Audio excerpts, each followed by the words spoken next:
ሰላም የብስራት ዩቲዩብ ቻናል ተከታታዮች እንደምን ቆይታችኋል? የመረጃ ሰዓታችን ተጀምሯል። ከመረጃዎቹ ጋር ነው ሚካኤል ፀሐይ አብራችሁ ቆያለሁ። ከሀገር ውስጥ ጉዳይ ስንጀምር የኢትዮጵያ አየር መንገድ የሰራተኞቹን የቤት ችግር ለመፍታት በጀመረው ስራ በጥር ወር 2500 የሚሆኑ ቤቶች ግንባታ ይጠናቀቃል ሲል ገለጸ።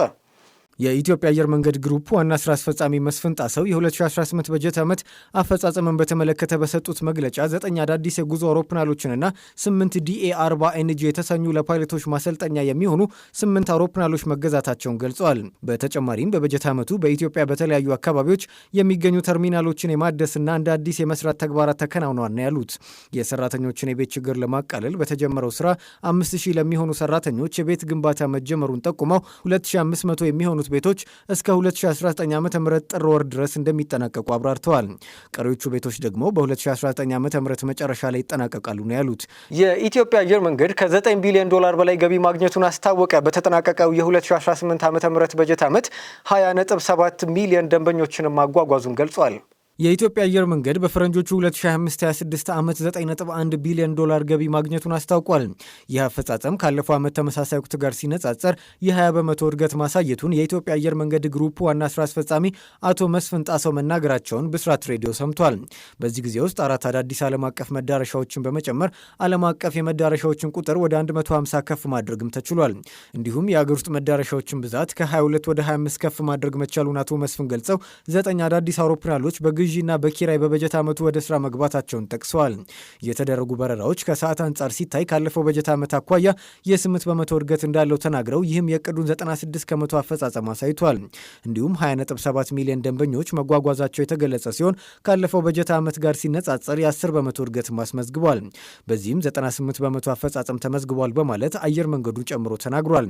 በተለይም በመጀመሪያዎቹ ሩብ ዓመታት አመቺ የስራ ጊዜያት የነበሩ ቢሆንም በበጀት ዓመቱ ማጠናቀቂያ አካባቢ በገልፍ ሀገራት ላይ የተፈጠረው ችግር የተወሰነ ተጽዕኖ ማሳደሩ ተጠቁሟል ስትል ሰማሃር አለባቸው ዘግባለች። የወራቤ ኮምፕሬሄንሲቭ ስፔሻላይዝድ ሆስፒታል በነጻ ሕክምና የ431 ታካሚዎችን የአይን ብርሃን መመለሱን አስታወቀ።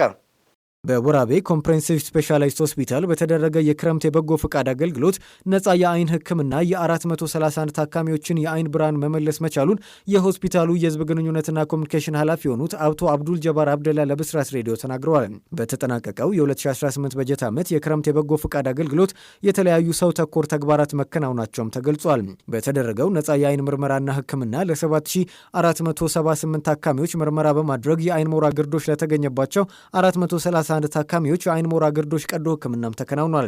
ለታካሚዎች ከ1200 በላይ የመድኃኒት ዕደላ በማከናወን አገልግሎቱ መጠናቀቁን አቶ አብዱል ጀባር አብደላ ጨምረው ለብስራት ሬዲዮ ገልጸዋል። ዘገባው የኤደን ሽመልስ ነው።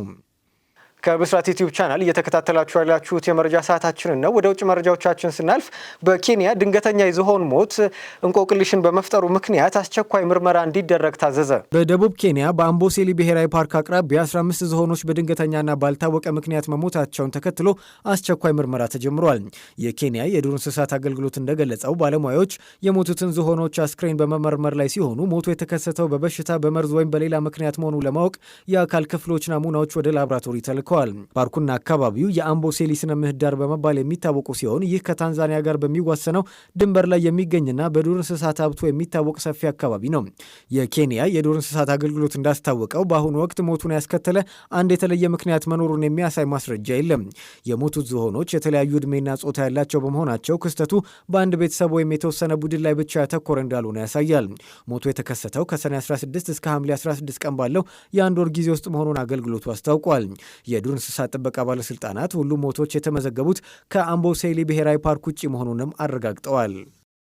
ሳውዲ አረቢያ በኢራቅ ውስጥ በኢራን በሚደገፉ ታጣቂ ቡድኖች ላይ የሚደረገውን ጥቃት ከአሜሪካ ጋር ተቀላቀለች።